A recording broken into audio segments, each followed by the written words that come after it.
ஒரு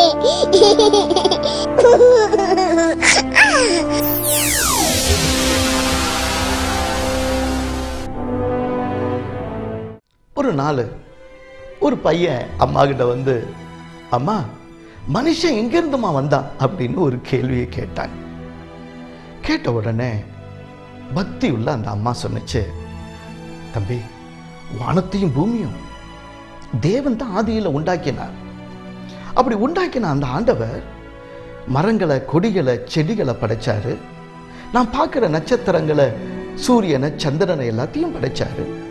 இப்படி எல்லாத்தையும் படைச்சிட்டு உயிருள்ளவைகளையும் படைச்சார். நான் பார்க்குற மிருகங்கள், பறவைகள், ஊர்வனை எல்லாத்தையும் அவர் தான் படைச்சார்.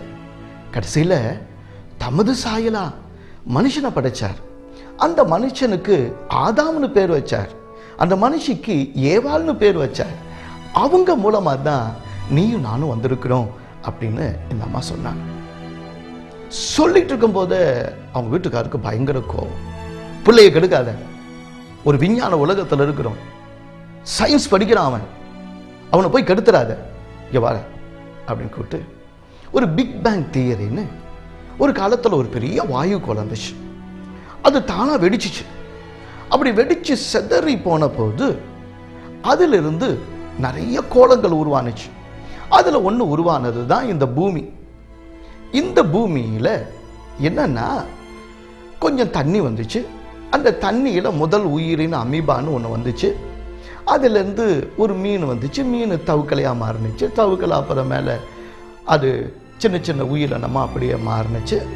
அப்புறம் அப்படியே மாறி மாறி மாறி கடைசியில் குரங்காச்சு. அந்த குரங்கு பெத்த புள்ள தான் மனுஷன் அப்படின்னு அவர் ரொம்ப சயின்ஸ் தெரிஞ்சதுனால சூப்பராக விளக்கி சொன்னார். சொன்ன பிறகு இந்த பையன் அம்மாட்ட வந்து சொன்னான், அம்மா, ரொம்ப குழப்பமாக இருக்குமா, நீங்கள் மனுஷன் தேவ சாயல்ல உண்டாக்கப்பட்டவன், ஆதாமிலிருந்து வந்தவன்னு நீங்க சொல்றீங்க. அப்பா சொல்றாரு குரங்கிலிருந்து தான் மனுஷன் வந்தான்னு அப்பா சொல்றாரு. எதமா நம்புறது, ஒரே குழப்பமா இருக்குது அப்படின்னு இவன் சொன்னான். அந்த அம்மா சொன்னாங்க, இதுல என்னடா குழப்பம், நான் வந்த வழிய நான் சொன்னேன், அவர் வந்த வழிய அவர் சொல்றாரு, அவ்வளோதாண்டா அப்படின்னு இந்த அம்மா சொன்னாங்க. ஆதியாகமம் 1ஆம் அதிகாரம் 27ஆம் வசனத்துல தேவன் தம்முடைய சாயலாக மனுஷனை சிருஷ்டித்தார். அவனை தேவ சாயலாகவே சிருஷ்டித்தார். ஆணும் பெண்ணுமாக அவர்களை சிருஷ்டித்தார். நாம் தேவ சாயலால் உண்டாக்கப்பட்ட மனிதர்கள், கிறிஸ்துவின் சாயலாய் நாளுக்கு நாள் மாறுகிறவர்கள்.